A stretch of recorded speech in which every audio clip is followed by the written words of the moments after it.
Hi, my name is Heidy Mejia. I'm 26 years old and I'm a DACA recipient. My story started my senior year in high school. I was about to be deported, actually. It was about 2 months before I was going to graduate high school, and immigration came to my house and said that we had order of deportation. My mom, me, and my brother, but he wasn't home, so he was excluded. So that's where our process began, and we had to start showing up to, I'm not sure what they're called, but I think they're like meetings where you show up to your appointments just so they can check up on you. From there, I was put on one of those wristlets on your ankle to monitor you so that you wouldn't leave the country. So we started looking for a lawyer, and he told us that it was going to be hard and that he was only going to give us a 5% chance of us being able to stay here. He was going to try to attract attention to our case. That was his strategy. But while all this was going on, it was my senior year, and I didn't tell anybody. I didn't want to tell anybody. To me, it was something private, personal, and it was a little embarrassing to be able to tell people, So his decision was to attract attention to our case, and he decided that I would have somebody following me around during my graduation ceremony, a reporter and a photographer. And at that time, I was so caught up in what was happening that I didn't even bother to ask where they were coming from, who they were working with. I just remember feeling so annoyed from them following me around because it was my graduation day, and I was so scared that someone was gonna see them taking a picture of me and be like, why are they taking a picture of you? Why are they following you around? So it was a really uncomfortable situation, and all I wanted was for it to be over. And sorry, it's a little emotional when I think about everything that happened that day. All I could remember thinking was, where's my family? And I want this to be over, The day after graduation, I start getting phone calls, and I was like, why is everyone calling me? Why is everybody messaging me? My teacher started to call me. I was on the front cover of the Washington Post, and I had no idea that was them following me around. I did not think that would ever happen. Like I said, I didn't even bother to ask them where they were, who they were writing for. My teachers were all calling me. My lawyer called me and said that the deportation was going to be withheld. We were supposed to be deported a week after my graduation. The plane tickets were bought, everything was bought, paid for, and we were supposed to leave the country. And that did not happen. And that's where DACA started for me, because I believe a couple weeks later, DACA was approved. I had already gone through something like this, similar with my dad. He was deported a year, 2 years before this. So to me, it was just maybe this is a sign. Maybe this is something that I belong over there. And I was just really upset, of course, because I was brought here at 5 years old. This is all I know.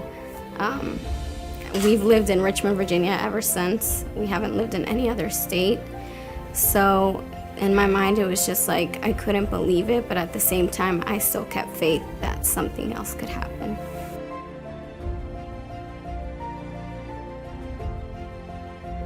So all of my teachers, they started calling me. They were all supportive.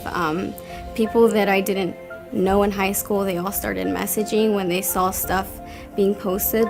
And then I started getting phone calls from CNN and Univision, but it was, to me, I just couldn't believe it, and I just wanted to know that I was not going to be deported. That was my main thought.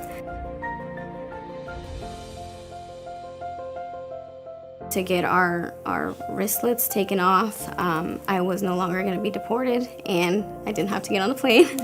But it was something new that had to be done, because when DACA came out, nobody knew about it. Nobody knew how to approach it. You would go to the DMV, and nobody knew what that was. So it was I was one of the first to experience that at firsthand. Nobody knew about it.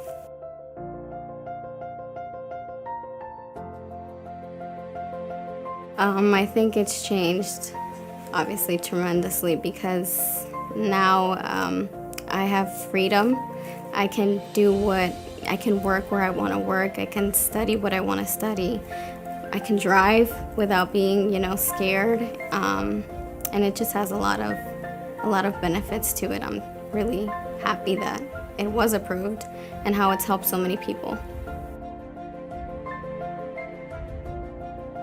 My mind was so set on, I didn't know if I was gonna stay or go, and I didn't really plan on seeing what I was gonna do. I was just so focused on seeing if this would happen or not. So I think while everybody else was getting ready for what college they were gonna go study at or what they were gonna do, and everybody prepared for it, I didn't prepare for it because I didn't know what was gonna happen.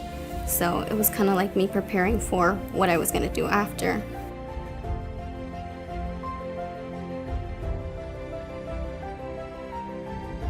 It's changed a lot because I think at first my main focus was me continuing college, but that didn't turn out to be the thing I did. I did do some of college, which I was really happy to do, but it wasn't what I wanted to do, and I just went into the workforce, and that's what I've been doing ever since, but I'm really happy to have a good job.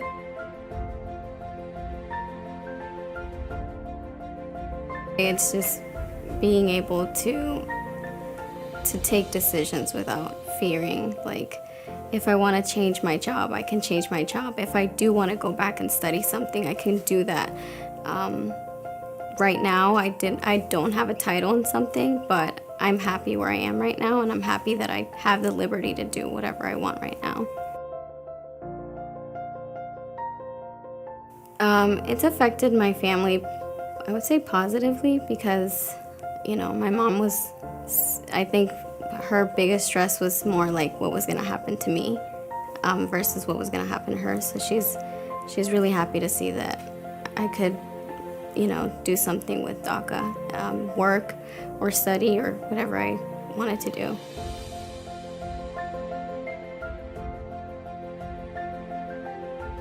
I would say that DACA has blessed so many people. It's been an opportunity for so many people. So I would say that whatever needs to be done for it to be something permanent for us, to please do that, because it has been a huge opportunity for so many people. So many people making stuff out of themselves that couldn't dream of doing that before can now do it. Until you're in a situation like that, or until you've lived something like that, you don't understand what it's like to not have this opportunity. So I would say to just think about all the people that it's benefited, all the people that come to this country looking for new opportunities, and how this is giving us opportunities.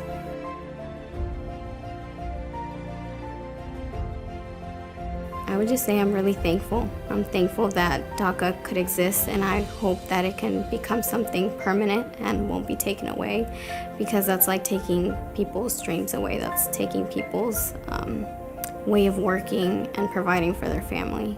So I just hope that it can stay and that God blesses everyone.